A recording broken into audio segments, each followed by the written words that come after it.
Hi there and welcome to another development video log for Dominium. This time we're revisiting the physically based rendering system. So we've got a set of stock materials we've exported from Substance just to show the standard shader model is working as we'd expect. And basically now we can tinker with the various attributes to see the effects of, say, removing all the ambient lighting from the cube map. This just allows us to see the specular lighting from the main light source you can see, which is rotating around the scene.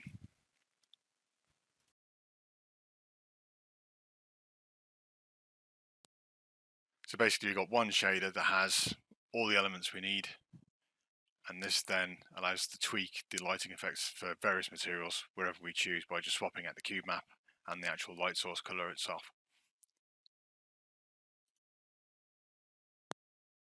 So here if we remove the metalness from the metallic map, it becomes much more diffuse and matte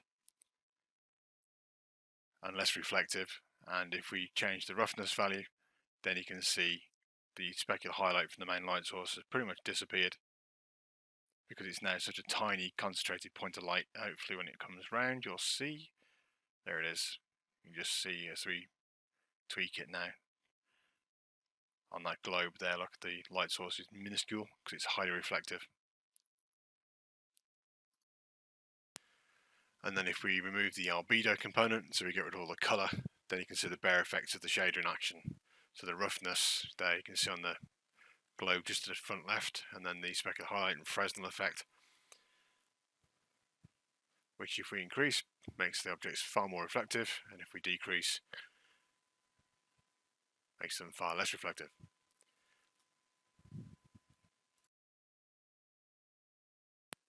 Fresnel is a very important aspect of realistic lighting. It might be slightly overdone here, but we'll just tune it as we go forward. The texture maps I've used in these are largely all 2048 square. As you can see, even close up at 4K, they look fairly detailed, so it's been a successful round. Doing a grand tour of these materials, we've got a red plastic, black plastic, shiny aluminium chrome, copper, gold, and you can see the bloom effects in progress there, just to show that it's been tastefully, understatefully done. This is our greasy metal texture. This is another greasy metal texture. A rusty metal, a different rusty metal, just for variety, and back to the red plastic.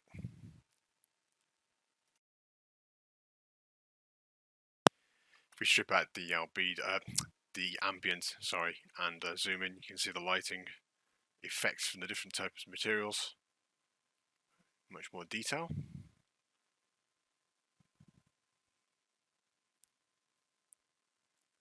There's no self-shadowing on the shader at the moment. This is purely just the physically based render component.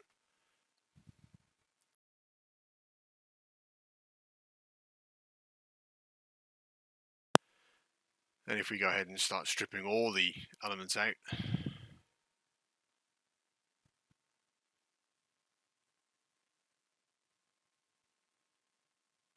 kind of gives you an idea about how all the various layers inside the shader come together.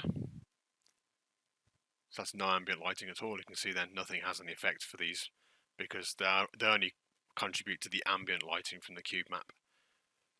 And then here, the roughness starts bringing in the specular lighting from the light source as it moves around.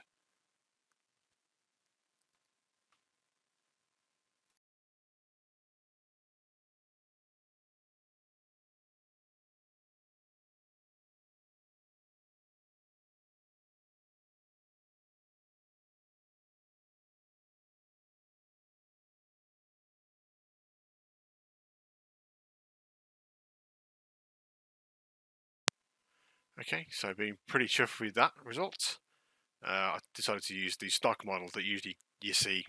I think it was supplied by an artist from 3D Coat. This has kind of become the de facto standard object with the materials on. So this is literally just exported straight from their source and plugged into the physically based render shader. As you can see, the effect's pretty good. So we've got a painted metallic surface with some dings and dents and scratches in that shows reflective metal underneath. And then we've got the chrome ring, which itself has been damaged and scuffed up, reflecting the environment. And also we have ambient occlusion, which basically, from the perspective of this one, is just showing internal shadowing. If we turn it off, that's what it looks like without ambient occlusion, and then back on again. So this is just any internal areas where light would struggle to get in from the ambient light in the environment itself. Not necessarily too useful for a space game, but it's a very simple effect to achieve, provided you've got something that can bake the ambient occlusion map in the first place.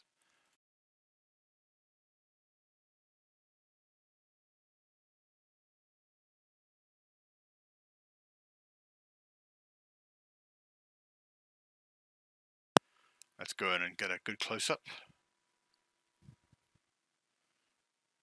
Generally in Dominium, this would be much closer than expect to get in the game as objects fly around.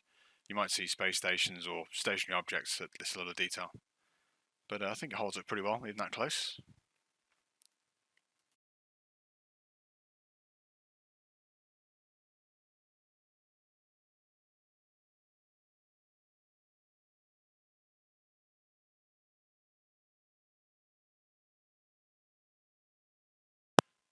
Okay, so now on to something a bit more useful. These are bare bones materials that will be used in DOM. They're all exported straight out of Substance. That weird graphic effect there is something to do with when I use the capture software, because I'm using 4K capture and lots of 2048 square textures. Looks like the GPU is chucking some memory out. So we've got a variety of materials here, range from red plastic through to metal, ice, brushed steel. These will all be used in Dominium as the base materials for the ships, vessels, and everything else. You see this one's a nice solar panel. This one's just, I think it's black plastic again, reflecting a spacey texture from the environment map. We can't see the environment map because it would just detract from what I'm trying to achieve with the renderer at the minute. Nice bolted brushed steel or chrome effect there. And you've got some kind of rubbery plasticky tiles, shiny tiles, black matte rubber tiles, streaked brushed aluminium, rusty metal plates. Make a good hull on a damaged, beaten up old ship. Back to that rusty steel texture again. And then we've got a nice ice shader, or ice material rather, sorry. That'd be useful for ice asteroids to be collected. A hull plaque for, I don't know, space station arrays or the size of large ships.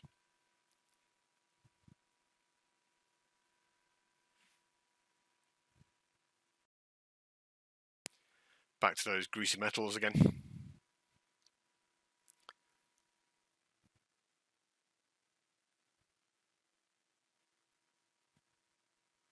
Nice hexagon tile, kind of black basalt rock texture there, and a gold and copper.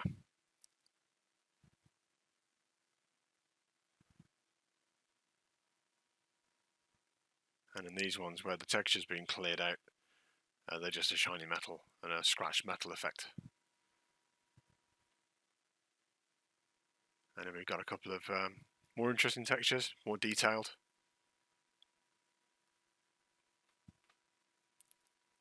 Again, both useful for the size of large constructs. This one's a hammered steel effect, which I think looks rather effective.